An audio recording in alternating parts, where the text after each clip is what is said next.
आपण पाहत आहात आरके न्यूज, बातमी तुमची, आवाज आमचा। सतेज चषक फुटबॉल स्पर्धेत पाटाकडील तालीम मंडळाची दमदार एंट्री। प्रॅक्टिस क्लबवर 2-1 ने विजय मिळवत उपांत्य फेरीत धडक। पाटाकडील तालीम मंडळ आयोजित व डी.वाय. पाटील ग्रुप पुरस्कृत सतेज चषक फुटबॉल स्पर्धेतील सामने सध्या श्री शाहू स्टेडियमवर रंगतदार पद्धतीने सुरू आहेत।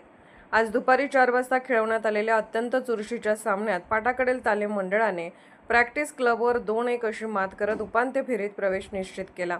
सामन्याची सुरुवात प्रॅक्टिस क्लबने आक्रमक पद्धतीने केली। 8व्या मिनिटाला अजिंक्य नलवडे याने दिलेल्या अचूक पासवर सागर चिले याने डाव्या पायाने जोरदार फटका मारत चेंडू पाटाकडील गोलरक्षक अमर गवळी याच्या डोक्यावरून थेट जाळ्यात पाठवला आणि प्रॅक्टिस क्लबला 1-0 अशी आघाडी मिळवून दिली। मात्र पाटाकडील तालीम मंडळाने लवकरच सावरत प्रत्युत्तर दिले। 18व्या मिनिटाला अनिश खजीर याच्या उत्कृष्ट पासवर यशराज कांबळे याने डीच्या बाहेरून शानदार शॉट मारत गोल नोंदवला आणि सामना 1-1 असा बरोबरीत आणला। पूर्वार्ध अखेरपर्यंत दोन्ही संघांनी चुरशीची लढत देत 1-1 अशी बरोबरी कायम ठेवली। उत्तरार्धात पाटाकडील संघाने आक्रमक खेळ करत 49व्या मिनिटाला निर्णायक आघाडी घेतली। ऋषिकेश मेथे पाटील याने दिलेल्या अचूक पासवर अनिश खजीर यांनी हेडद्वारे अप्रतिम गोल करत संघाला 2-1 अशी आघाडी मिळवून दिली।